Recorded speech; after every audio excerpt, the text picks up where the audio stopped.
Messieurs, bienvenue. Merci de suivre ce magazine Kiosque de ce jeudi 7 décembre 2023 à 13 jours de la tenue des élections, le scrutin présidentiel, législatif, national et provincial et puis les élections de conseillers communaux. C'est donc le 20 décembre 2023. Alors nous sommes dans l'ambiance, dans l'atmosphère de la campagne électorale. Les candidats présidents de la République, candidats députés nationaux, provinciaux et conseillers communaux sont en pleine campagne électorale à travers le pays. Processus électoral oblige, de sujets reste et domine l'actualité. Nous en parlons encore ce matin. Sur ce, nous recevons une dame, pas n'importe, Christelle Lwanga.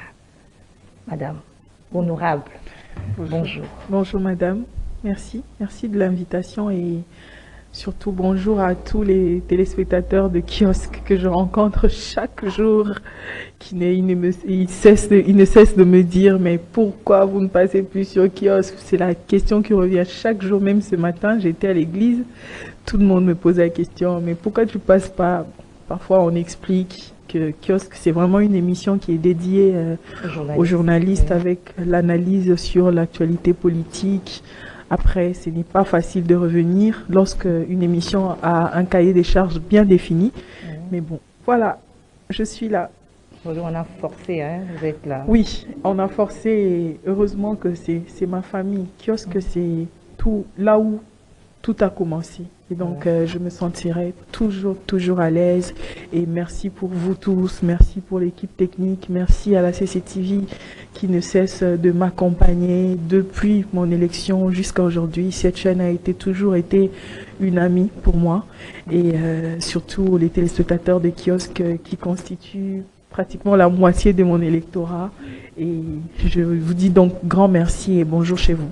Voilà, Christelle Lwanga, une habituée des kiosques. Comme je le disais tantôt, on parle processus électoral, madame, monsieur. Christelle Lwanga, il y a le déploiement de kits électoraux, il y a l'affichage de liste des électeurs. La CENI a confirmé encore hier, à travers un communiqué, qu'il y aura bel et bien élection. Vous y croyez?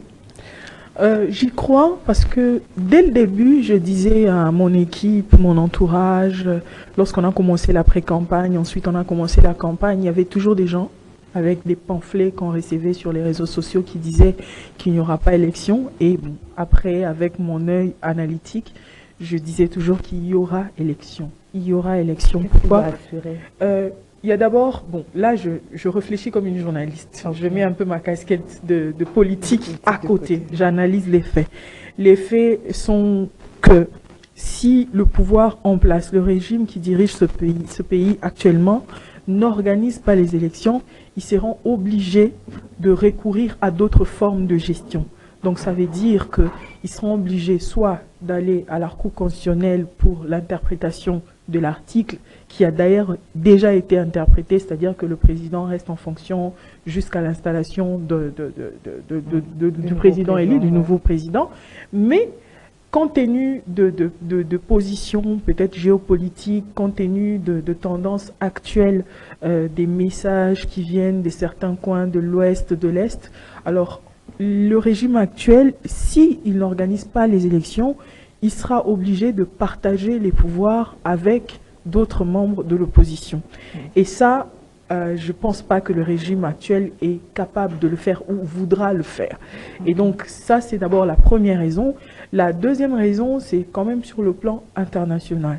Lorsqu'on est président certes d'un pays qui est souverain, mais il y a des accords auxquels peut-être qu'on a participé à des conventions, on a participé à des accords, et il y a une image sur le plan international qui demande aujourd'hui au président du monde de respecter le mandat, c'est-à-dire l'intangibilité de nombre d'années dans le mandat et les mandats en tant que président.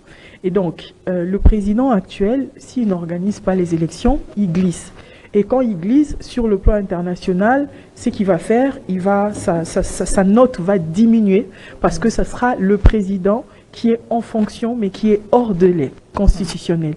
Et ça, il ne voudra pas le faire. Donc ça, il ne sera pas considéré parce qu'il ne sera pas le président, parce qu'il n'a pas organisé les élections à temps.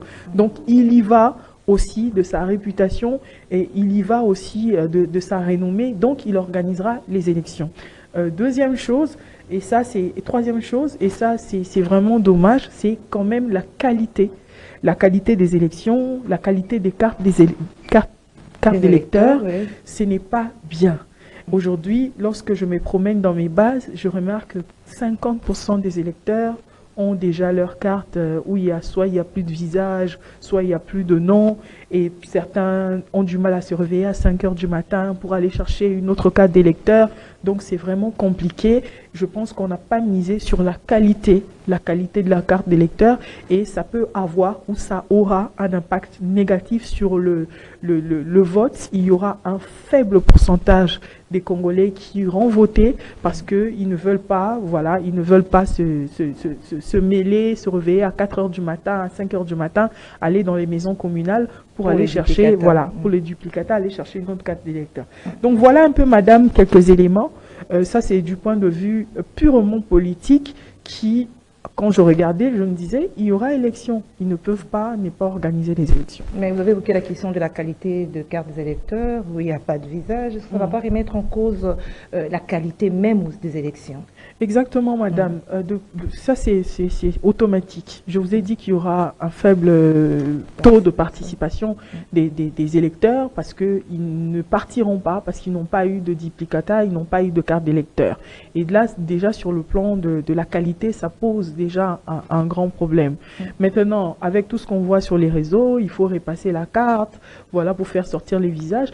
Je pense qu'à la fin, la CENI, si elle veut vraiment réussir, parce que je ne comprendrai pas qu'on puisse déployer autant de moyens et qu'à la fin, qu'on puisse avoir seulement peut-être 20% de participation, sachant que pour les scrutins passés, nous étions autour de 40-44% de participation. Et donc, je pense qu'à la fin, ils vont dire aux électeurs, repassez vos cartes d'électeurs ou bien brûlez vos cartes d'électeurs. Il suffit d'avoir un nom pour aller voter. Et donc, c'est vraiment une tache noire qui, pour moi, qui salit ce processus électoral. C'est-à-dire, en repassant, il y a des écrits qui réapparaissent. Oui. En repassant, il y a des écrits qui réapparaissent, il y a sur les visages. photo. Oui, vous voyez un peu le genre pellicule de photos, des photos d'anciens temps. Voilà, ça réapparaît, les noms réapparaissent, le visage, mais c'est pas visible, c'est pas vous, mais il y a un visage qui apparaît, des traits et le nom réapparaît. Mais c'est ça vraiment la qualité est vraiment faible, quoi. Alors vous êtes candidat, Christelle Wang est candidat à la FUNA, 634, c'est votre numéro.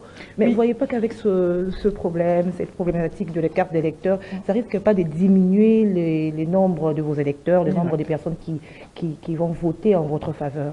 Exactement, madame, je le sais, et ça sera la même chose pour tout le monde. Hier, j'étais à Selemba, où je crois que j'ai quitté là-bas à 22 h vers Liboulou, Kinsala. J'ai quitté là-bas à 22 h. Et lorsque j'ai posé la question, évidemment, c'était la moitié de la salle qui avait ce problème-là de la carte d'électeur. La moitié. La moitié. Et j'ai demandé humblement à mes électeurs d'aller trouver les duplicata. Mais qu'est-ce qu'elles disent? Qu'est-ce qu'ils disent? Ils disent non, il faut aller à 5 heures, il faut aller à 4 heures pour avoir une place. Et même lorsque vous y allez, vous n'êtes pas sûr parce qu'il faut donner quelque chose pour passer. Donc il y a beaucoup de plaintes et des complaintes. Mais là, c'est vrai qu'il y aura vraiment, je sais que ça sera un vrai problème le jour de vote, les cartes d'électeurs. Mais vous avez quand même sensibilisé vos électeurs. Oui, je sensibilise. Quand même oui, je sensibilise. Oui, on n'a pas de choix. On n'a pas de choix, il faut sensibiliser. Moi je dis toujours qu'il n'y a pas de totale victoire, il n'y a pas non plus de totale défaite. Lorsque vous avez une situation devant vous, il faut faire avec. Parce qu'en ce moment-ci, il n'y a pas d'autre choix que de sensibiliser mes électeurs à aller reprendre d'autres cartes d'électeurs. Voilà, Christelle Wanga est députée nationale, députée nationale, une des rares femmes à l'Assemblée nationale. Vous étiez au nombre de combien? 48 femmes? Oui, 48. On a quand même vu vos prestations, vos productions législatives, ce courage, on sentait ce que vous étiez pratiquement la seule femme à l'Assemblée nationale. Et je suis aussi la seule femme présidente de commission. Il y a 9 hommes qui sont présidents des commissions et moi je suis la seule femme. La seule femme. Oui, présidente de commission. Au fait, j'ai beaucoup aimé, ou bien j'aime beaucoup la façon dont mes électeurs m'abordent sur le travail à l'Assemblée. Je sais que en tant que quinois ou en tant que quinoise, travailler à l'Assemblée du matin au soir, faire des productions parlementaires, des initiatives parlementaires, ne ressemble pas vraiment à l'image que le quinois donne aux députés. Le quinois, pour que tu sois un député aimé, il faut faire des ponts, voilà. Il faut faire des ponts dans leur quartier. Tu vois quelqu'un qui te dit, mais dans le quartier Nabiso, à Salé, l'autre côté. Donc, dans cette commune de Funa, dans tous les quartiers, tu dois mettre un pont pour qu'on sente que tu es député. Voilà, et distribuer de l'argent, voilà, oui, pour qu'on sente que tu es député. Mais là, Madame Gisèle, je vous le dis devant Dieu, je suis agréablement surprise que partout où je vais, je rencontre des électeurs qui connaissent mon travail, qui me disent, on te suit à l'Assemblée nationale, vos interventions, vos propositions des lois, c'est ça le travail d'un député. Je me dis, mais je m'y attendais pas, je m'y attendais pas. Et parce que nous avons fait des pages comme ça de bilan, donc ça c'est mon bilan parlementaire. C'est mon bilan, des dépliants de bilan parlementaire, c'est-à-dire nos propositions des lois, tout ce qu'on a fait, nos amendements, voilà, nos initiatives parlementaires, tout ce qu'on a fait. Et lorsque je distribue, je vois dans la foule, il y a quelqu'un qui me dit « Ah, d'ailleurs, le Parlement rose, je connais, le Parlement des femmes, je connais, la loi sur la drépanocytose, je connais, la loi sur la malnutrition chronique, j'ai suivi. » Donc je me dis « Mais peut-être qu'on comprend. » Et c'est bien comme on comprend. Et bon, après, ce n'est pas chose facile, mais on prend le temps. Il faut prendre le temps. En tant que député, il faut prendre le temps d'éduquer au civisme vos électeurs. Et je prends vraiment le temps. Ceux qui me rencontrent, ils savent, je vais chez les gens, je vais dans les parcelles des gens. Je prends toujours le temps de parler des vrais sujets. Parce qu'on a habitué la population à ne pas parler des vrais sujets.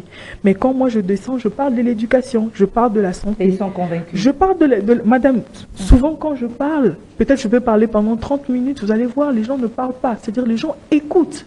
Ils comprennent que vous venez avec une autre approche de la politique. Et ça a toujours été ma vision, la politique basée sur les priorités, les vraies questions de société, l'insécurité, l'eau, l'électricité, les fonctionnaires, tout ça là. Et quand je parle, vous voyez vraiment que le public est attentif, ils vous suivent et ils posent des questions et ça crée un sentiment de confiance. Et voilà, je ne sais pas dire si j'ai les meilleurs électeurs du monde, mais j'aime mes électeurs, quoi. J'aime. Pas au finish, il faut laisser quelque chose. Ça, on le voit souvent dans les quartiers populaires. Moi aussi, je dérange les gens. Moi aussi, je demande. Quand j'en ai pas, je demande aussi aux gens. Je dis, donnez-moi. Si j'en ai pas, bon, si les gens me demandent, ce n'est pas un problème, mais les gens ne me dérangent pas. Je vais partout, même là où on dit il y a des koulouna, il ne faut pas y aller, moi j'y vais et il n'y a pas de problème de koulouna. Donc c'est vraiment ce sentiment, l'approche que j'ai avec mes électeurs qui me pousse à travailler davantage. Et lorsque tu rencontres une maman qui vend dans une école, elle te parle, elle dit, j'ai suivi ton intervention, lorsque tu parlais de l'électricité, j'ai beaucoup aimé, tu te dis, mais je pensais peut-être que lorsque je parle à l'Assemblée, je m'adresse à une autre catégorie de personnes. Mais quand cette maman-là te dit, j'ai suivi, tu te dis, mais, le message est passé. Mais allons-y, quoi. Allons-y comme ça, dans l'excellence. Allons-y dans le travail, madame. Et c'est pour ça que je vous disais, chaque jour, je rencontre des gens qui me disent toujours, nous, on veut te voir sur kiosque, nous, on te préfère sur kiosque, voilà. Il faut savoir, chers amis, chers frères, chers papas, chers mamans, l'être humain, comme les fruits, a toujours une saison. Quand ta saison passe, il faut laisser la place à d'autres personnes. Ma saison sur kiosque, en tant qu'analyste, en tant que journaliste, ma saison est passée. Le temps pour Madame Gisèle de propulser d'autres femmes. Je ne sais pas si elle en propulse ou si elles viennent, je ne sais pas. Mais c'est le temps pour Madame Gisèle aussi. C'est le temps pour d'autres femmes de venir voir Madame Gisèle pour lui dire « Madame Gisèle, donnez-moi le plateau, je vais m'exprimer, je veux que les gens puissent découvrir mes qualités. » Et Honorable Christelle, maintenant, on va faire un autre travail. Et notre travail à l'Assemblée, je ne sais pas si vous allez nous permettre d'en parler. Nous allons en parler, mais vous avez dit quelque chose de très intéressant par rapport aux électeurs, par rapport à la population qui demande plus de dons, qui demande plus d'argent, quand vous êtes sur terrain. Cela est dû à quoi, selon vous? Bon, moi, on ne me demande pas. Non, mais les autres, c'est général, hein? C'est plus général, au lieu que vous savez, ils confondent les prérogatives d'un député. Madame, je vais vous répondre. Et je donne mon exemple personnel. Moi, je suis parmi les députés. Je ne sais pas s'il y a une députée à qui la population donne comme moi. Moi, je reçois beaucoup de cadeaux des gens, de la population depuis que ma campagne a commencé. Je ne peux pas vous dire combien de gens m'ont appelé pour me dire « Honora, viens prendre $20, $30, $50. » Ceux qui ont des moyens, peut-être. Non, mais la première personne qui m'a fait 20 polos, mon équipe est là. Cette dame, elle habite à Kassavoubou. C'est une femme au foyer. Elle est d'un certain âge. Cette femme-là, c'est elle la première. Elle m'a appelé, maman Henriette, pour me dire « Je n'ai rien à te donner, ma fille. Je t'ai fait 20 polos pour la campagne. » Et le jour où je suis allée, elle n'est pas de ma famille. C'est une femme qui me suit seulement à la télé. Et le jour où je suis allée prendre ces polos-là, j'ai versé des larmes. Elle me dit « Je le fais pour tout le travail que tu fais. Pour les droits des Congolais. Je te suis chaque jour. Tout ce que tu fais pour les droits des femmes, pour les droits de l'homme, pour les droits des enfants, de la famille, tout ce que tu fais à l'Assemblée nationale, je t'offre 20 polos. » C'est une femme qui n'a pas beaucoup d'argent. Elle n'en a même pas. Mais elle a pris 20 polos. Elle a fait faire 20 polos avec mon visage. Elle m'a donné. Et pour moi, c'était une offrande. C'est avec ça que j'ai commencé ma campagne. Et les exemples sont légion. Des gens qui m'envoient de l'Europe, de la diaspora, 50, 20 pour contribuer. Alors, maintenant à votre question, madame. Pourquoi les gens demandent de l'argent? Bon, je pense, si on te demande, si tu veux, tu donnes. Si tu veux pas, tu ne donnes pas. C'est pas un problème. Et rien ne te dit en tant que député, si tu donnes aux gens, ils vont voter pour toi. Non, maman Gisèle. Le vote, c'est une affaire de cœur. C'est le cœur qui vote. C'est Dieu qui donne, qui demande aux gens d'aller voter pour toi.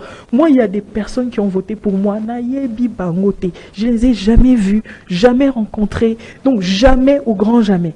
Mais ces personnes-là me disent, on a voté pour toi, toute ma famille. Je leur ai donné quoi? Rien du tout. Maintenant, si je pars quelque part, nous sommes des Bantous.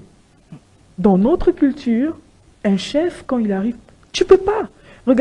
Regardez, madame, même si tu pars chez un oncle, avant de partir, l'oncle part toujours dans sa chambre, il sort quelque chose, il te donne.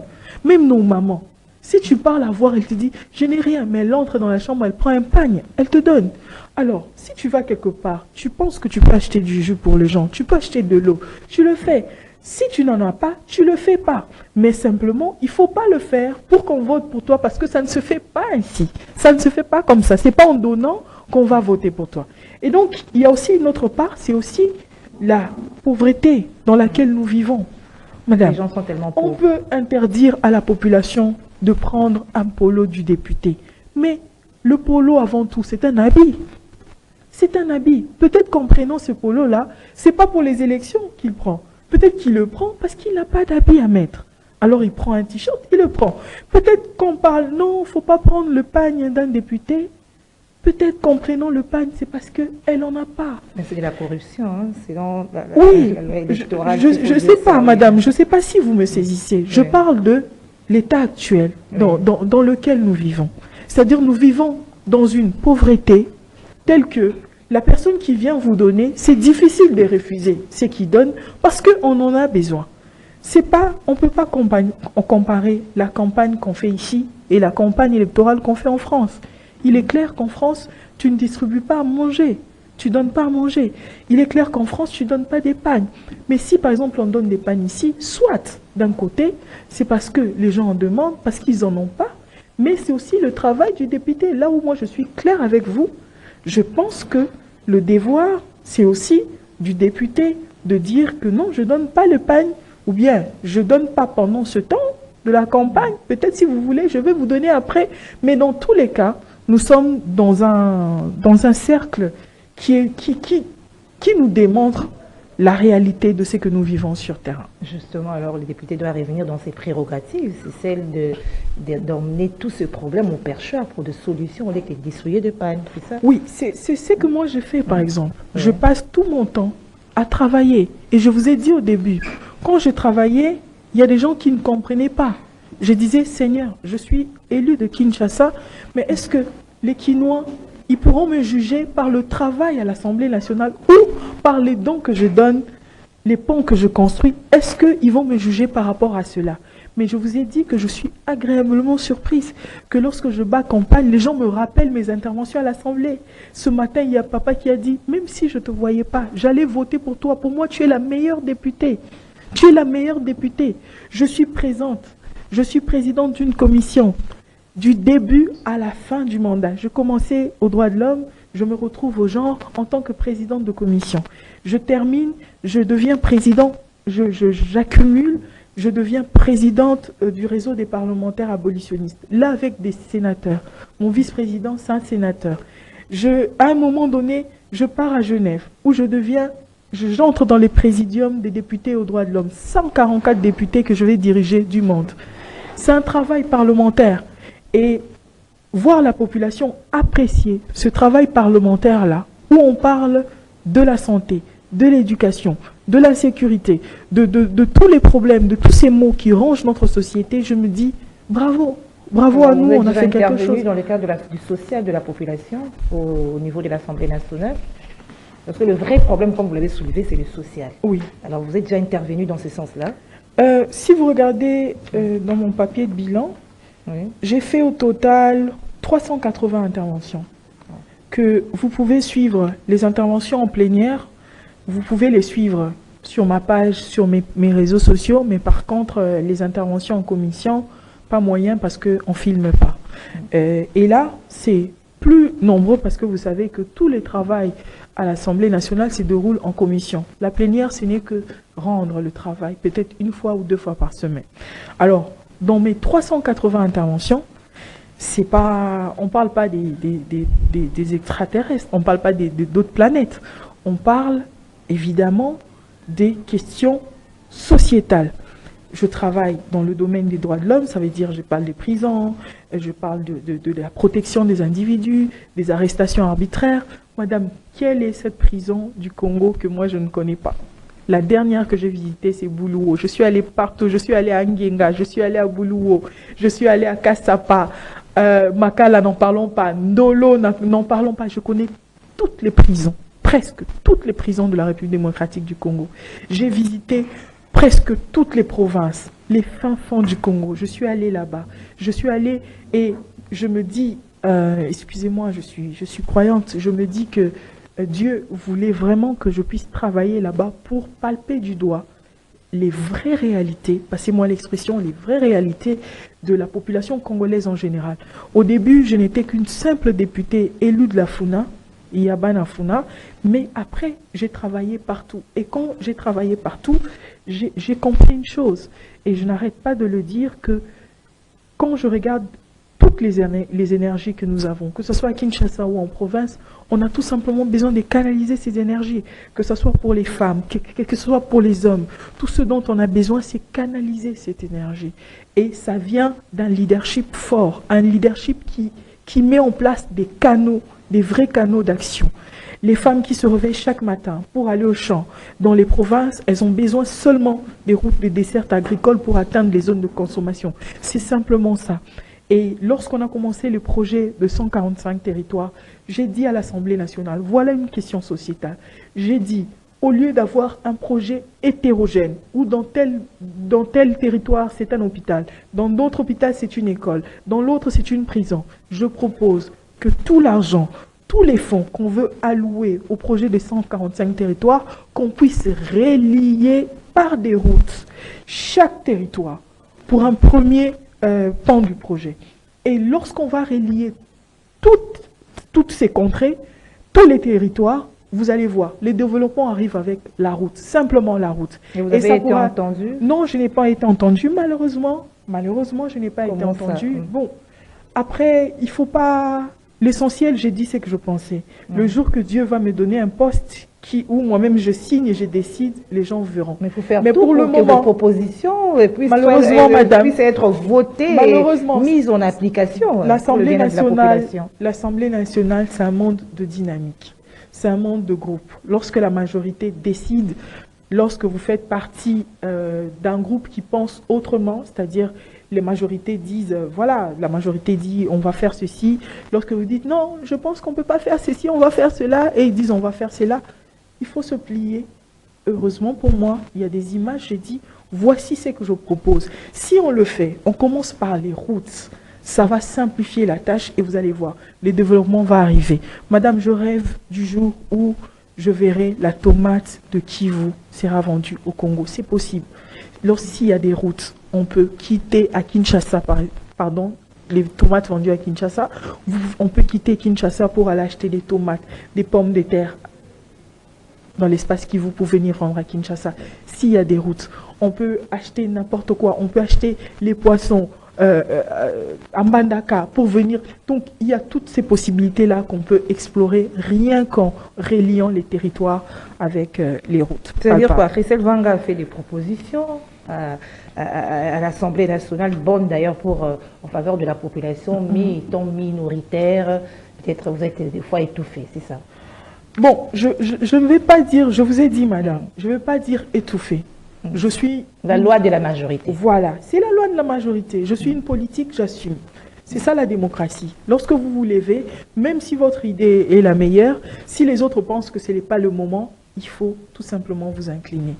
On a fait des propositions, on a fait beaucoup de propositions. Il y a par exemple ma proposition lorsqu'on a fait la loi sur les personnes handicapées, lorsque j'ai proposé l'amendement selon lequel que tous les engagements dans toutes les entreprises, publiques, privées, lorsqu'on veut engager, il doit y avoir un quota réservé aux personnes handicapées. C'est passé, ça a été promulgué, ça a été même confirmé par la Cour constitutionnelle. Là, c'est passé. Vous voyez, là, ça s'est passé. Je suis d'accord.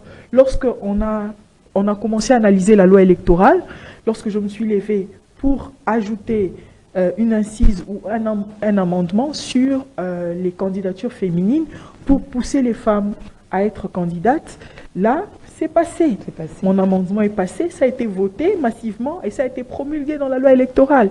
Donc cette fois-ci, dans certains cas, vous êtes alors satisfait de la participation des femmes dans ce processus? Est-ce qu'il y a eu augmentation ou comment? Augmentation, il y en a eu. Il y a eu beaucoup de femmes et il y a beaucoup de femmes qui sont candidates. Mais il ne faut pas oublier que nous sommes dans un système des seuils où il fallait se réveiller les matins, il fallait chercher des gens pour remplir les listes électorales. Alors, mon souhait, parce qu'on saura la vérité le jour des résultats, mon souhait serait que les femmes qui sont candidates ne soient pas des femmes qui ont été choisies simplement pour remplir une liste électorale. Et dans tous les cas, même les femmes qui font la politique, parce que maintenant, beaucoup d'organisations m'appellent ça et là pour parler, pour motiver les femmes. Dans tous les cas, la politique a toujours été une affaire individuelle. Aux élections, que vous soyez député national, provincial, au niveau municipal, ça a toujours été une question d'individualité. La campagne, on la bat seul. On se met debout, on va sur terrain, on bat campagne, on essaye de convaincre les électeurs. C'est comme ça qu'on gagne des sièges. On ne gagne pas des sièges en chantant les noms des gens, parce que l'électorat est composé de toutes personnes. Madame, je vais vous dire, moi, mon électorat est composé de toutes les personnes, de toutes sortes de personnes. Il y a des gens, mais ils ont un point commun. Ils me disent, nous connaissons tes valeurs. Et ce sont tes valeurs de travail que l'on accompagne. Point final, ce sont ça mes électeurs. Ils me disent, on te suit honorable. Nous aimons ce que tu fais. Nous aimons ce que tu dis à l'Assemblée nationale. Nous aimons ta façon de travailler. Et on t'encourage. Et on t'accompagne. Point final. Et c'est de cette manière-là que les femmes doivent aborder la question politique. Il faut se créer une image, une personnalité qui fait adhérer beaucoup de gens. Et des gens croient en toi et des gens te soutiennent. Je vous dis, madame, je suis, peut-être, on viendra après le vote, je suis surprise du nombre de soutiens que je reçois des gens, le nombre d'appels, des gens qui donnent, des pasteurs qui disent à leurs fidèles, si je peux vous donner quelqu'un pour voter, votez pour cette femme.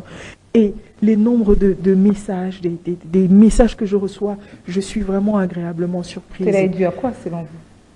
Je pense que le bien reste le bien, même si personne ne le fait. Le mal reste le mal, même si tout le monde le fait. Vous voyez, moi je suis de l'école de l'honorable Kondo. parlementaire, je suis vraiment de son école d'idéologie. L'honorable Okondo, lorsqu'il m'a reçu, lorsqu'il m'a accueilli, il m'a appris le travail parlementaire. Il m'a dit une chose, et je la retiens comme si c'était aujourd'hui qu'il m'a dit cette chose. Il m'a dit ceci: Christelle, travaille pour ta population. Ne choisis pas de tribalisme, pas d'origine, pas de tendance politique. Travaille pour tout le monde, tout celui qui va s'approcher de toi. Travaille pour lui. Et tu vas voir, la population n'oublie jamais. Tu vas voir, à un moment, ils vont te le rendre. Et c'est ce que je vois chaque jour en tout cas. Alors, Christelle Vwanga, députée élue 2018. 18, ouais. Elle est encore revenue pour consolider les acquis. Oui, pour travailler encore. Et je pense que je ne ferai pas plus de 2 mandats à l'Assemblée nationale. Ça sera mon dernier mandat. Parce que je vais faire autre chose après.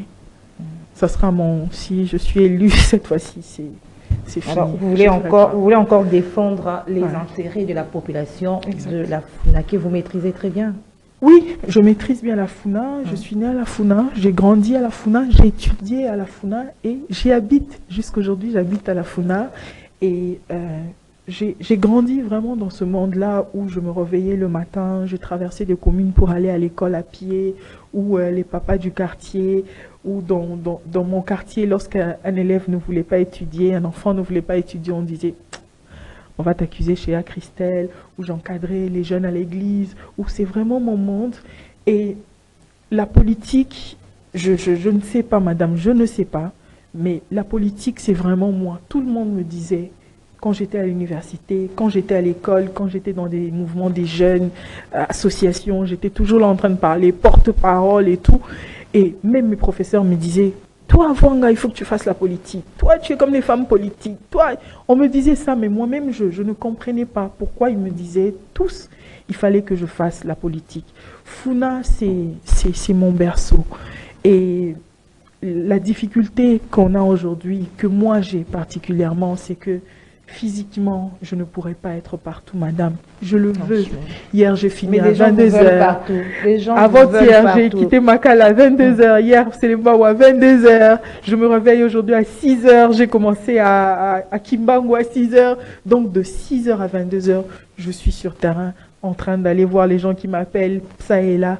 Physiquement, ça sera impossible pour moi d'être partout. Vous savez combien je vous aime, vous savez combien j'aime travailler pour mon district. Et madame, si vous permettez, il y a une question ou il y a des questions qui reviennent souvent. C'était là justement ma question. Quand vous parcourez les districts de la FUNA, quelles sont les difficultés que la population vous soumet? Oui. Madame, je voudrais d'abord signifier que moi, je suis candidate seulement au niveau national. Donc je ne suis pas provinciale parce que beaucoup de gens me posent la question. Je suis seulement candidate numéro 634 au niveau national, à la FUNA. Mais lorsque je suis dans mes bases, lorsqu'on pose des questions, tout de suite, la première question, c'est la sécurité. C'est-à-dire, les gens disent insécurité. Deuxième question, c'est l'électricité. Troisième question, c'est l'eau.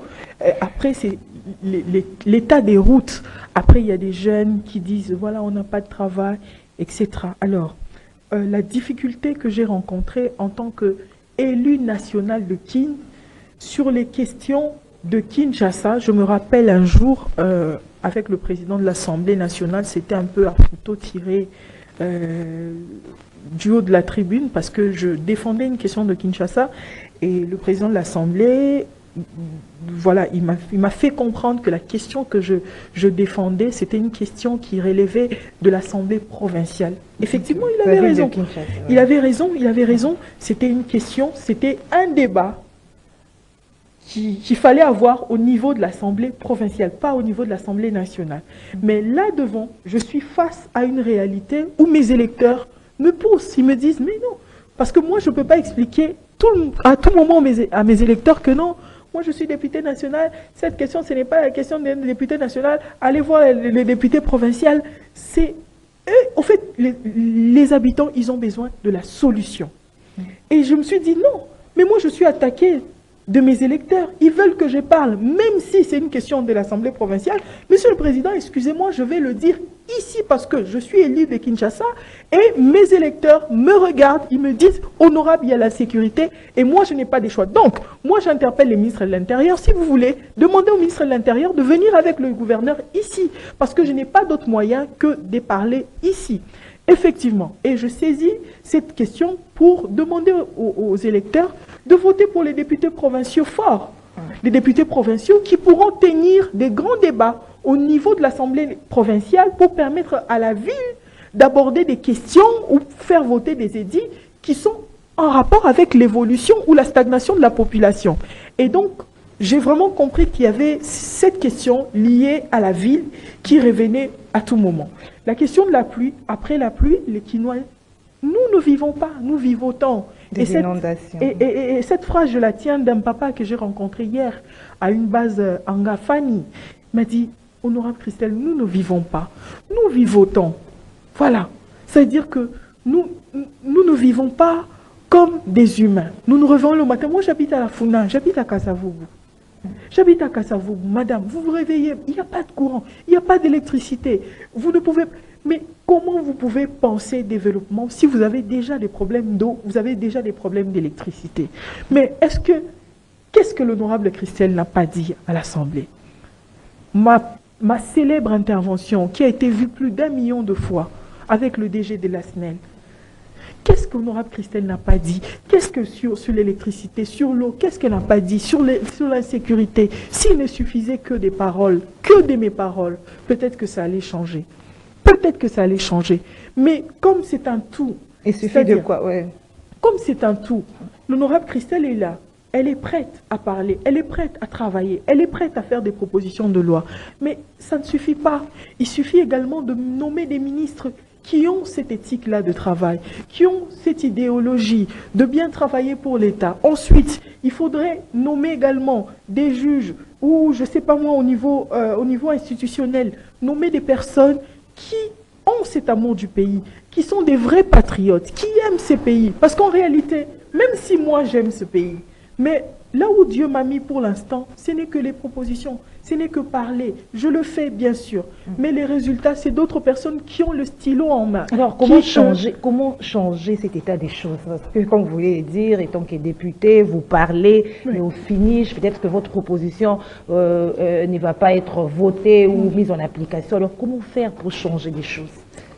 Madame, sinon, ça risque de rester comme ça. J'ai commencé... Oui. Non, ça peut rester comme ça si nous-mêmes, nous ne voulons pas. Parce qu'en réalité, il n'y a pas que des mauvaises personnes au Congo. Il y a des personnes qui sont fantastiques. Il y a des personnes qui sont épris de l'amour de ce pays. Madame, si vous regardez mon intervention à l'Assemblée nationale sur la question de l'électricité, ce jour-là, qu'est-ce que je n'ai pas dit au DG de la SNEL? Sur les ouvriers, les personnes qui ont, les journaliers, les personnes qui ont fait 20 ans, 15 ans en tant que journaliers. Mais lorsque vous voulez engager des gens, vous prenez vos enfants, vous les laissez. Là, donc, j'ai dit des choses ce jour-là, à mon avis, simplement à mon avis, si le DG de la SNEL pouvait m'entendre ce jour-là, peut-être qu'aujourd'hui, beaucoup de choses auraient changé. Malheureusement, bon, il ne vous a pas entendu. C'est pour ça que je dis, la République, c'est une affaire d'hommes, des femmes bien sûr, des femmes qui aiment ce pays, des femmes patriotes, des enfants de la République, qui sont capables, devant la corruption, de résister, de ne pas voler l'argent de la République, de ne pas faire des affaires bizarres, de ne pas vendre la République au profit d'autres personnes sous prétexte des enrichissements illicites. La République, c'est l'éthique de se dire, voilà, chacun à son poste, fais ce qui, comme le président Kennedy le disait, ne te demande pas ce que ton pays peut faire pour toi, mais demande-toi, qu'est-ce que tu peux faire pour ton pays? Madame, cette phrase résonne dans ma tête chaque jour. À chaque fois que je me réveille, je dis, qu'est-ce que je peux faire pour mon pays? Quand j'ai été élu, j'ai demandé au Seigneur, j'ai dit, Seigneur, je vais commencer par où? Qu'est-ce que je vais faire? Il m'a dit, tu vas faire. Tu vas commencer quelque part. Et chaque matin, je faisais quelque chose. Chaque matin, je recevais des gens, j'ai résolvé des problèmes. J'allais dans les prisons pour faire sortir les innocents, dans les parquets pour faire sortir les mineurs et tout. Et chaque jour, je rencontre des gens qui témoignent. Hier, j'étais, vous me souvenez plus de moi, c'est moi la personne, j'ai oublié, honorable Christelle, au Bossaninga. Donc, imaginez maintenant, chaque citoyen, à la place qu'il occupe, essaye de mieux faire, de bien faire, de dire c'est d'abord l'intérêt commun.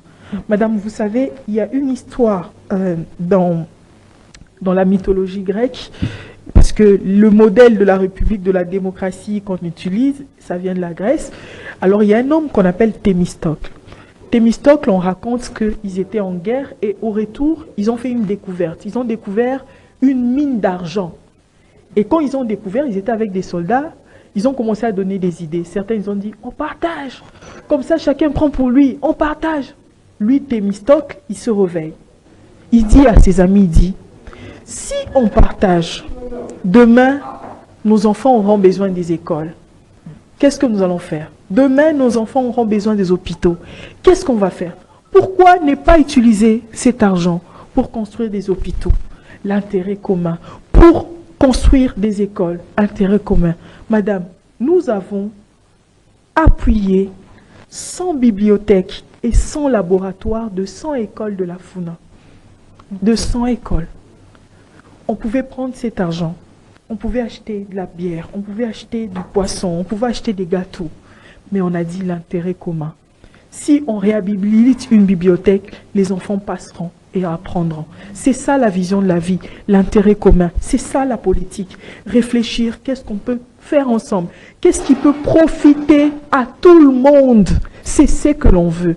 Madame, ne pensez pas, et ça je le dis chaque fois, à mes amis, à mes électeurs, à mes frères, à mes sœurs, ne pensez pas que d'où moi je viens, là où je viens, dans la modestie, ne pensez pas que si moi j'ai un travail aujourd'hui, je serai à l'aise. Non. Pour que je sois à l'aise, il faut que je remonte le niveau de ma base vers moi. C'est pour ça que j'appuie des programmes scolaires, des bourses d'études, des accompagnements de l'école, des enfants de la Funa. Parce que je dois remonter les gens. Sinon, si j'émerge seul, toutes les dépenses, ça sera moi. Alors je dois pousser. On encadre les jeunes. On apprend aux jeunes des formations, des conférences. C'est ma seule façon. J'en ai pas beaucoup, malheureusement. Mais c'est ma seule façon de pousser les gens, d'investir dans l'humain, dans l'homme et dans la femme, pour qu'elles soient des véritables citoyennes et citoyens. Alors, Christelle, je reviens un peu sur quelque chose que vous venez de dire tout à l'heure, par rapport à vos productions. C'est un peu pertinente, cette question.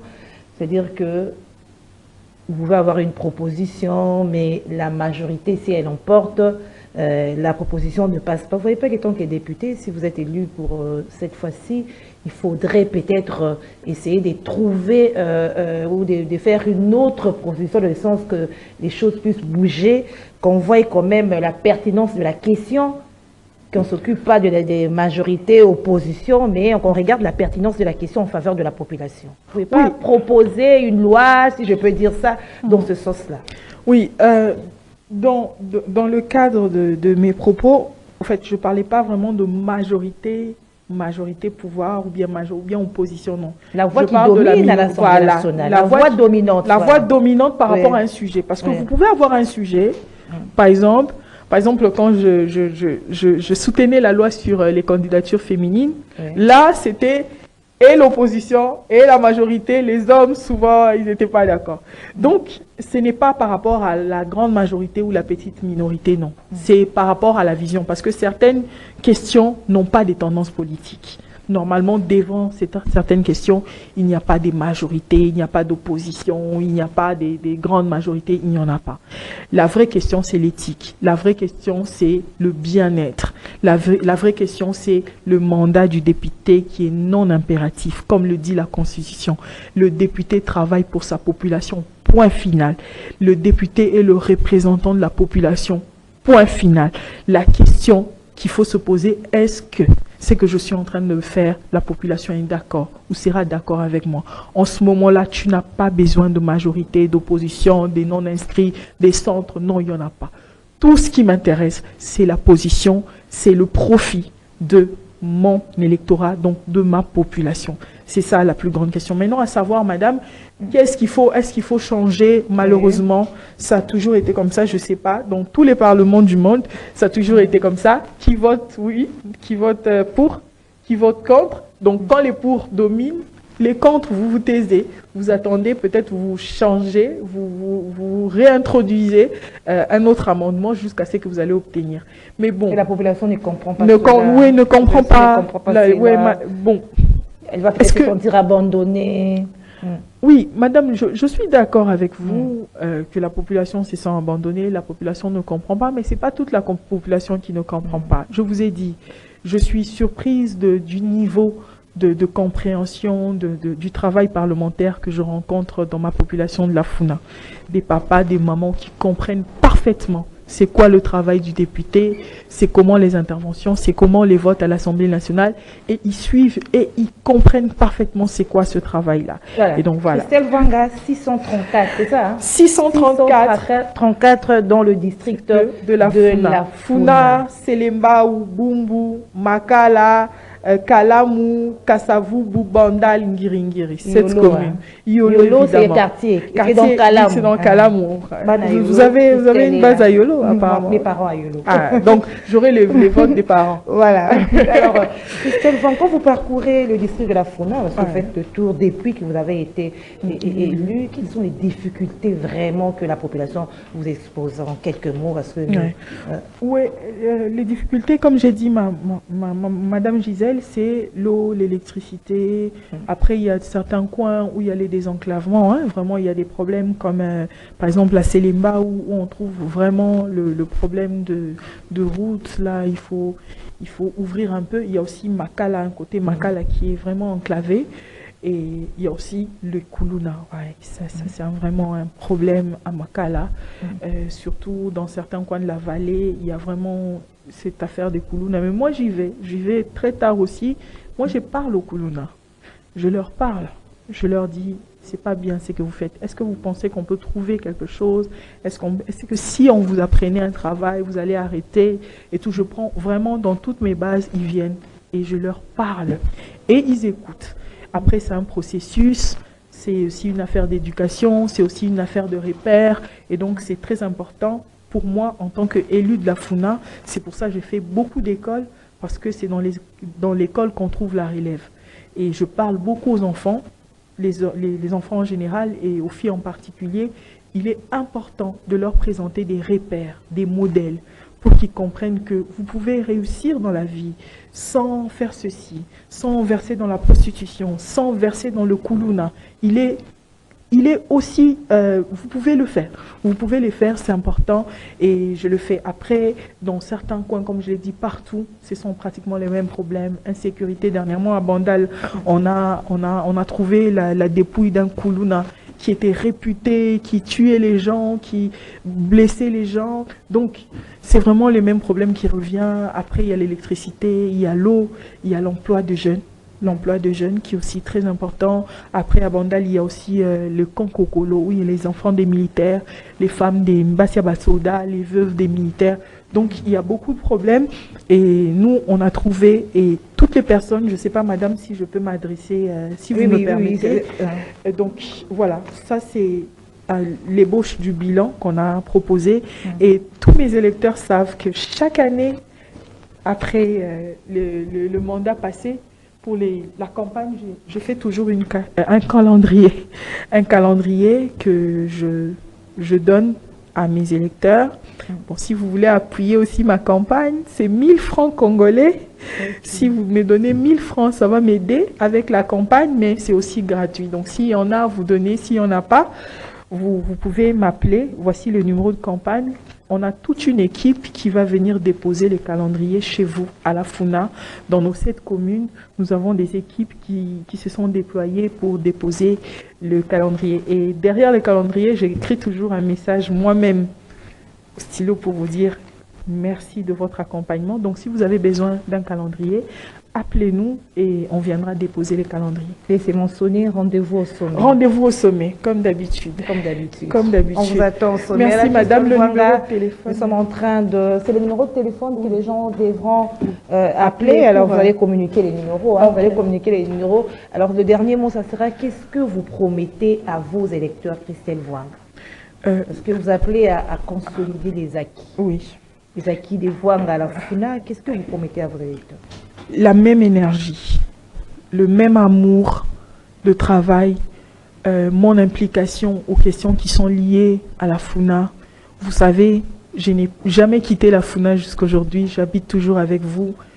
Tous ceux qui ont eu l'occasion de me rencontrer, soit à l'Assemblée nationale, soit sur terrain ou dans notre bureau, vous savez l'amour que j'ai pour vous, pour le travail, pour les bien-être, pour les bien-être de nos enfants. Alors, je vous promets la même chose. Nous allons continuer avec la même ligne de travail et nous allons pousser vraiment les enfants, surtout les jeunes, à s'améliorer dans tous les domaines possibles. Et tout ce que je peux vous dire, je vous aime. Je vous aime beaucoup. J'ai la chance d'avoir les meilleurs électeurs. 634. 634, Christelle Vouanga. Et à notre... l'Assemblée nationale, comment on voyait que vous, Christelle? Vous avez dit qu'il y a 48 femmes. Quel est votre secret? Les petits secrets là. Même énergie. L'amour pour la FUNA. Je l'ai en tout cas. Merci en tout cas. 099. Oui, le numéro. Hein. Le numéro c'est 099 777, donc 7 5 fois et puis 63 à la fin. 099 7 5 fois 63. Merci.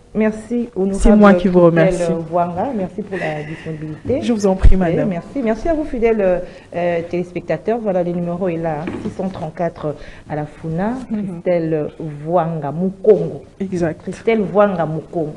Merci d'avoir suivi ce magazine Kiosque, madame, monsieur. Je vous retrouve demain à la même heure avec le même plaisir. Au revoir.